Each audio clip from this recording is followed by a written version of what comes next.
Very good. So, welcome everybody to our Lunch and Learn. Today we're going to be talking about women in STEM with Brianna Nesbitt. Brianna is our newest member at the SOA in the engagement team, but she is definitely not new in the women in STEM field. She is the student engagement specialist at the Society of Actuaries and is currently pursuing her Doctor of Education in Diversity and Equity in Education at the University of Illinois at Urbana-Champaign. Prior to joining the SOA team, Brianna spent 5 years at Vanderbilt University in both the Women's Center and the Office of LGBTQI Life. Brianna holds a master's in college student personnel administration from the University of Central Missouri, and her professional and academic work are focused on gender and sexual equality in education. Welcome, Brianna. Hello, I'm excited to be here. All right. So we can get started whenever you're ready. Awesome. I'm just hiding the thumbnail of myself so I cannot see myself talking. Hello, everyone. Like Marta said, I'm Brianna Nesbitt. I use she, her pronouns, and I am super excited to be chatting with y'all today. So I am, let me make sure I can hit the key. There we go. A lot of my slides are very, very wordy, and I realize that that is not fun to read, but I'm going to try to go through these as best and as comprehensively as I can. And I'm also really happy to make this PowerPoint, these slides available so that y'all can peruse these at your own speed, because I'm going to try to talk pretty fast to get through as much as I can in 20 minutes. So an overview of the topic, like Marta said, I'm currently working on my doctorate, and my dissertation topic is on the attrition rates of undergraduate women in STEM. And so it is known that there are fewer women than men represented in all STEM fields, though the research on why this is, particularly at the undergraduate level, is slim to none. There's a lot of research that focuses on like the elementary school to middle school level, as well as the graduate school level, and then in the careers beyond graduate school or the collegiate career. But there's not a lot of that focus on, or not a lot of that research that's focused on undergraduate women in STEM. So the two questions that I'm specifically focusing on in my research are there forces, perceived or otherwise, internal or external, that impact women's intent to remain on their STEM path? And would remedying these forces help women remain on their STEM paths in the undergraduate years? So as educators, I consider myself an educator first and foremost, regardless of the role that I'm in. We should strive to support our students as best as we can. And if so many of our women students are falling through the cracks and not achieving their goals, or are unhappily or begrudgingly achieving them, and by achieving them, I mean continuing on to receive that undergraduate degree in whichever STEM field they are focused on, we should care about finding out why.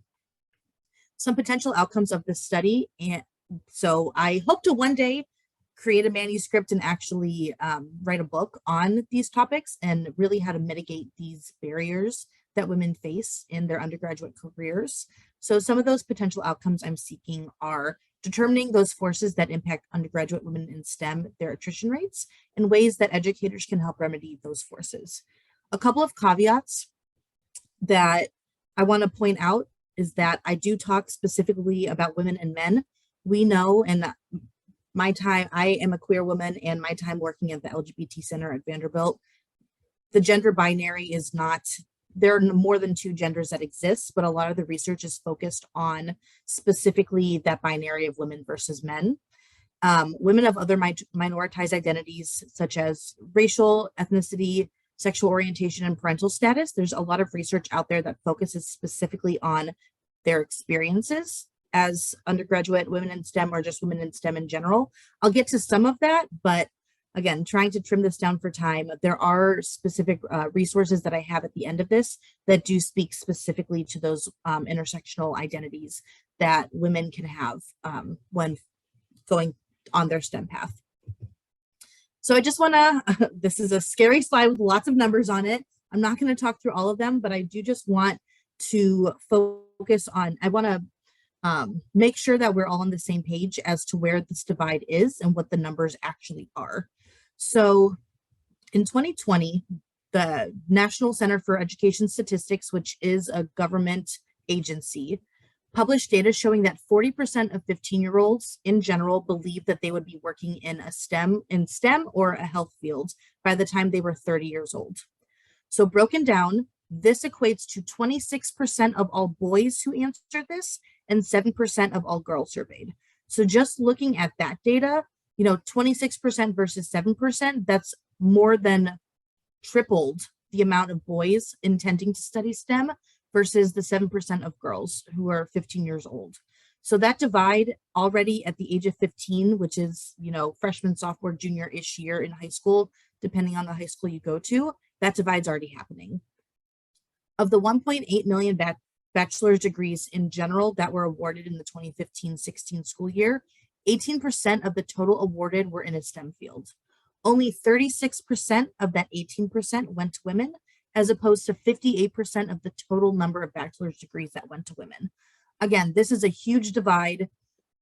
Only 36% went to women, as opposed to, 22% times that women are getting bachelor's degrees in general. And then if you look at the percentages of women earning degrees in STEM fields for the 2017-18 school year, those are as follows. So one thing, there are two things to point out in the biological and biomedical sciences. So that's like pre-med, specifically looking at like the intention to go to medical school, women are earning 62% of those degrees. But that is the only area that they lead for men.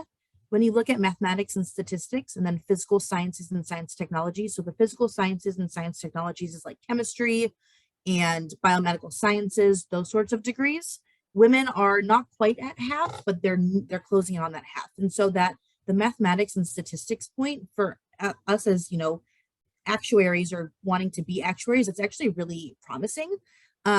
But my hope is to obviously see the computer and information sciences and the engineering and engineering technologies to that raise closer to that 50% point of women getting those degrees.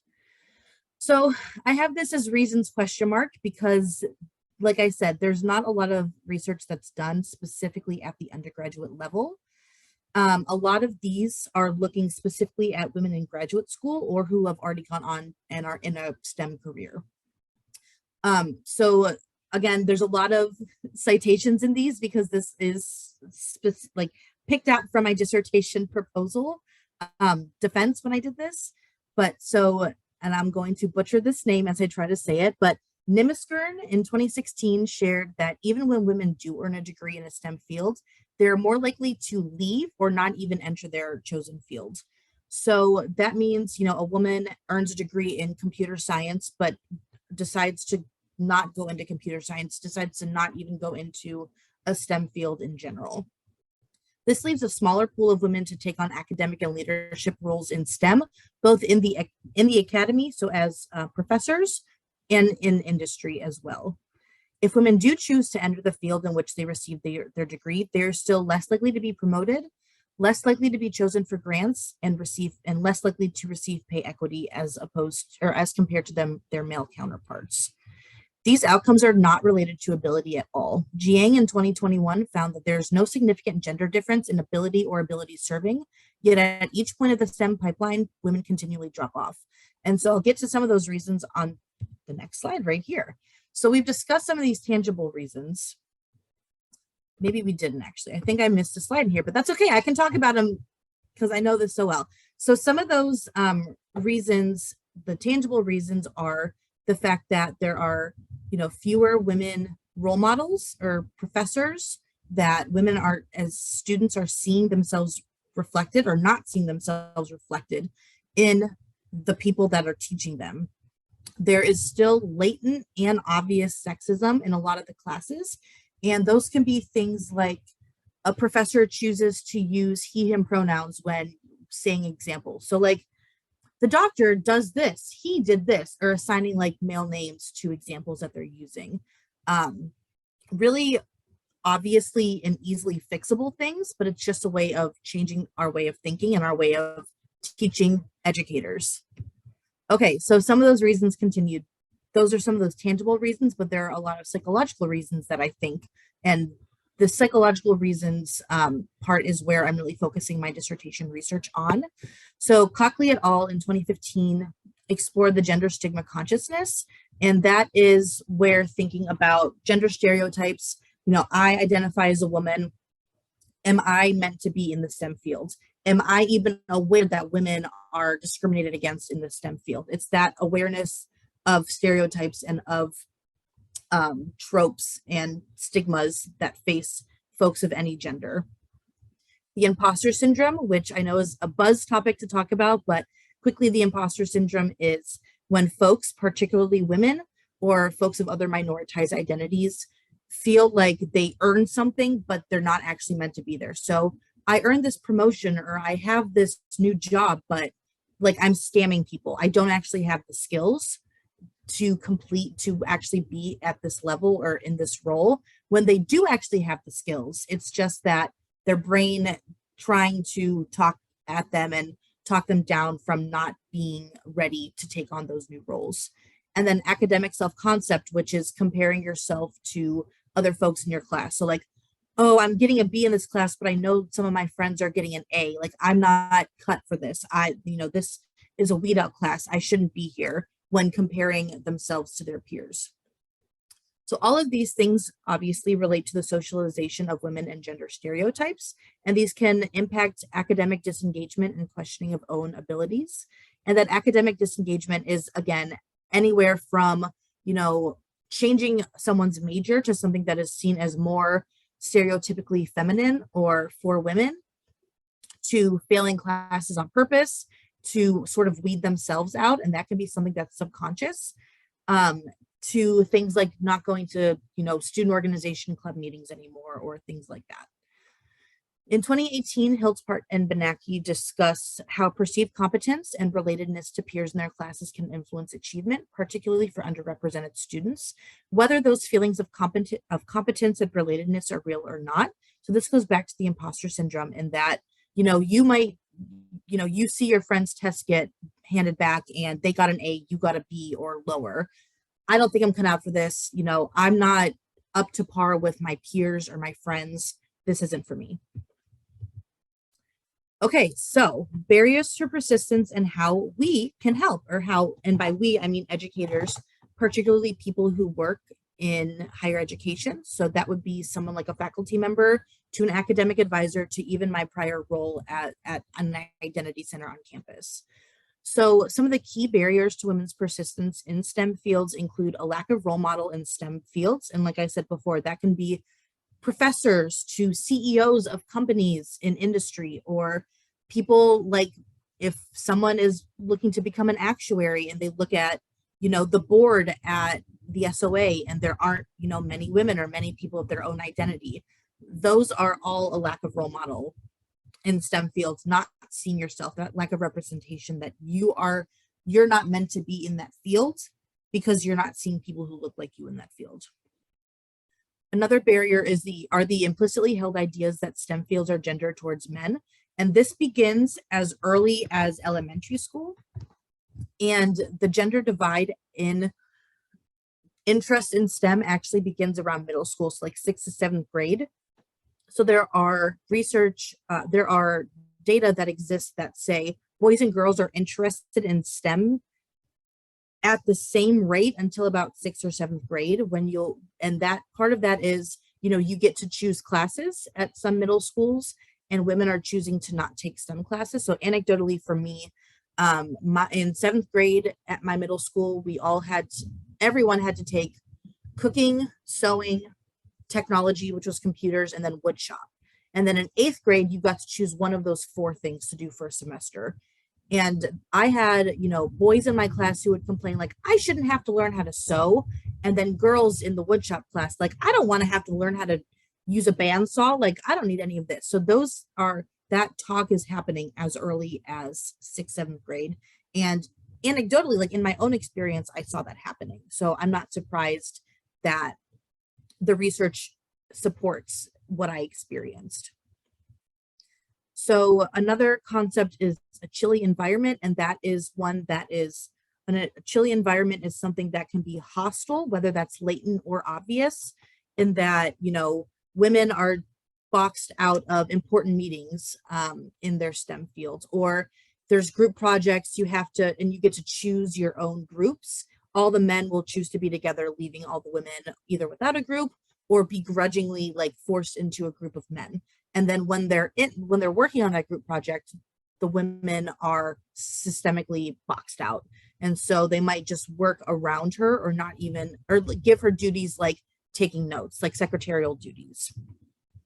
And the chilly environments exist particularly in STEM classrooms and in labs. And labs, there are a lot more of those interpersonal settings that can really contribute to women not wanting to continue their STEM degree. And then, like I talked about, the imposter syndrome. So some specific recommendations that the literature shows and that I support are that we can show that STEM fields are creative in obvious ways. So one of these things is adding an A to the STEM acronym and making it STEAM, which stands for science, technology, engineering, arts, and math. And there are a lot of really great like case studies that exist of having just a creative portion in a STEM class, whether that be, I remember when I took anatomy in high school and we had to make a diorama of the cell. And we were able to choose, I think I did like a shopping mall or something, and each shop in the mall was related to a different part of the cell. Like the food court was the mitochondria, as we know, that's the powerhouse of the cell. Things like that can allow students to show that like STEM can be fun and can be creative. It's not just memorizing equations and going to do, you know, modeling like we do in the actuarial field. Another recommendation is fostering welcoming and inclusive learning environments. That one should be fairly obvious. And like one of the examples, using different pronouns or using different gendered names and giving examples in the classroom. Providing role models is a huge one across all levels. Having opportunities to meet women mentors. So having panels that are specifically about like women in the actuarial profession, and having a panel of women actuaries coming in and discussing, you know, what they do, and not just what they do, but barriers that they face as women in the field. Creating communal goals and more community-oriented environments. A lot of time folks think of a lot of the STEM fields, like computer science, for example, is being very siloed and very isolated. You're just sitting at a computer, and you know that can be exasperated when we're working from home. Sitting on a computer, not really doing anything. And this is a stereotype, but typically women like to be more communal and prefer to work in groups or work in teams. So mitigating the isolation by having more community-oriented things. And then finally, having institutions and faculty name that there are gender differences in STEM. So actually acknowledging the fact that there are gender differences. If you go back to my second or third slide, the data show that there are differences and people are earning these degrees at different rates and going into the field at different rates. And so actually naming those barriers allows you to actually put things into place, put initiatives into place to try to mitigate them. I know I just talked so quickly and so much, but there's a lot on here. And like I said, I'm happy to send these slides out to anyone. And yes, I would love to answer any questions. So if y'all have any questions, please put them in the chat. I hope I didn't talk too fast. Thank you, Brianna. I don't see any questions yet, but I wanted to share a resource with our guest today. There is actually an organization called NAWA, which is a network of actuarial women and allies. And obviously, this is an organization for any actuaries and women that are interested in being part of this organization. And it says women and allies. So even if you're not a woman, you can join. And Anybody have any questions for Brianna? No? Anybody has anything that they want to share about their experiences? So this is, hi, Harlan. Harlan is he, him, his, and he is saying hello to us. Welcome, Harlan. We're happy to have you. Yeah, anybody that has experienced any sort of hurdles, or just because of who you are in this field, in the STEM field? Right. I saw a question come in. So Yep. what can we as actuaries do to expand the actuarial pipeline specifically? Good question. And that goes into what do I do at the SOA? So this question is literally what my job is. And so like Marta said, I'm the newest member of the engagement team. I just started in May, and this is a brand new position. So I am super excited to be able to work on some of these initiatives, and I can share some of the things that I'm working on, as well as, you know, if anyone has any ideas, I would love to hear them. So again, the question is, what can we as actuaries do to expand the actuarial pipeline specifically? So my focus area is just pre-candidates, anyone who has yet to take an exam. And I'm starting to talk to folks and do initiatives in middle school. So I'm looking to do work with middle school students, middle school math teachers, in high school and early college as well, to let people know that the actuarial profession exists. The only reason I know what an actuary is before I started at the SOA is because one of my best friends is an actuary. If it wasn't for her, I wouldn't have known that this was even a field that existed. So as an actuary, finding, you know, if you have kids, or if you're in, you know, local school district and they have a career day, right? You can go in and talk on career day about what an actuary is. Now, it would be amazing if a middle school student is like, wow, I heard something at career day, I want to be an actuary.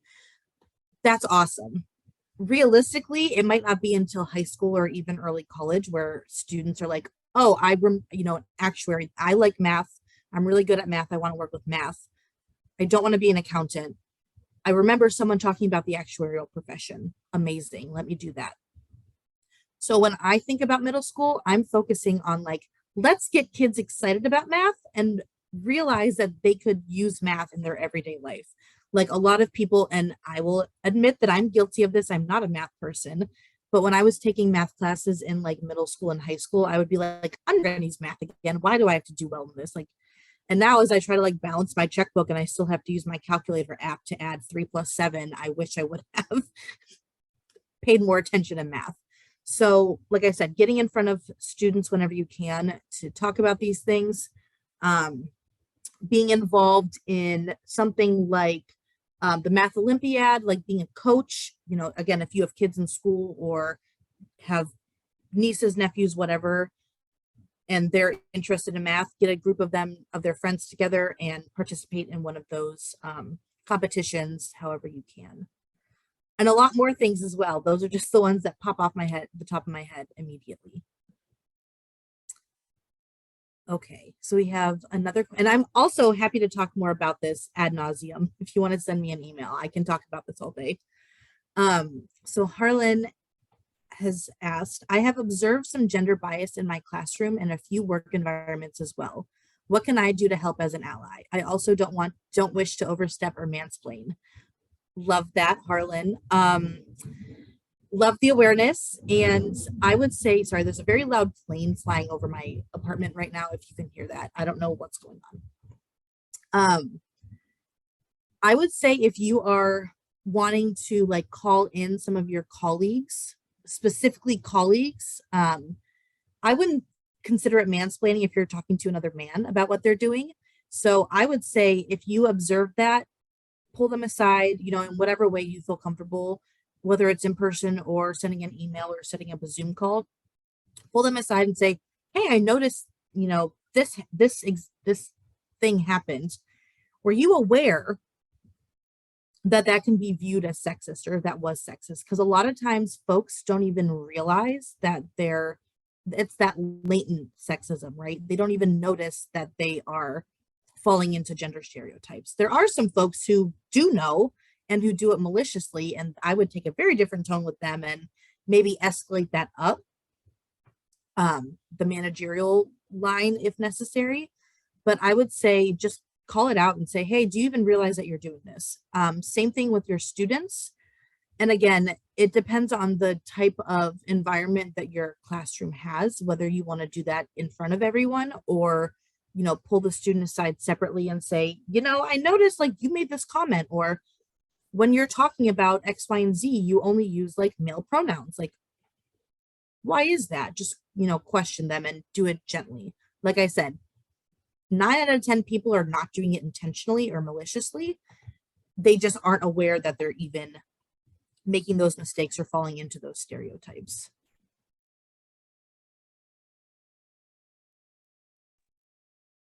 I didn't see any other questions, but I have a question. So we all know that becoming an actuary, it's a process. It's not just about being very smart and being very good at math, but of being able to go through the whole entire process. So at times, if the women, especially that are going through this process, find hurdles, what do you would recommend that anybody, women and allies, can do to support each other through the process?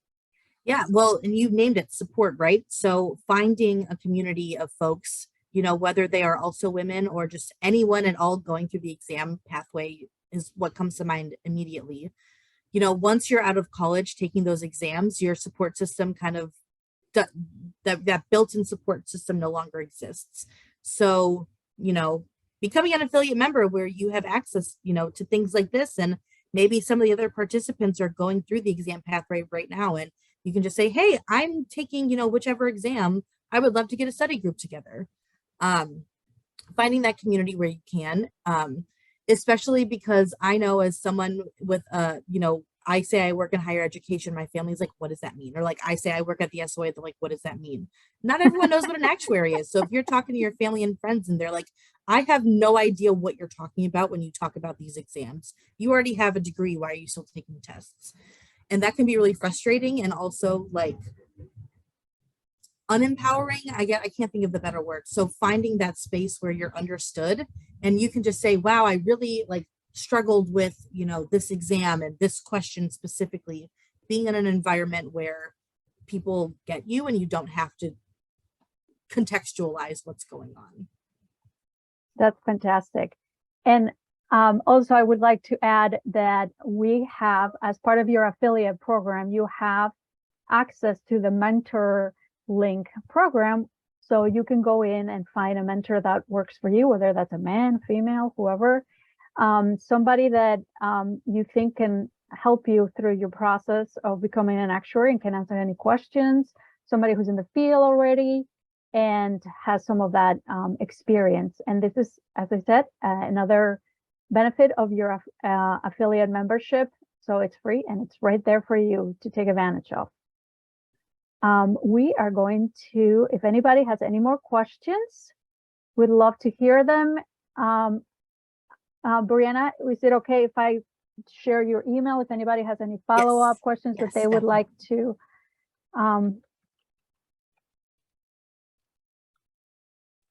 Okay, you are going to see, I also put a couple of resources there on the chat. There's a page of scholarships and all kinds of things that you can do to help yourself through the process. The candidate engagement team is always here also to help. Please reach out to Brianna, please reach out to me, Trisha or Beth, and we will be happy to help you with anything that we can. Thank you very much for being with us, Brianna, today. It was very interesting, and I am very happy that you took the time to be here with us today. And absolutely, anytime. Have a wonderful Friday, everybody, and we will see you again in a couple of weeks for another Lunch and Learn. Thank you. Bye. Thanks all.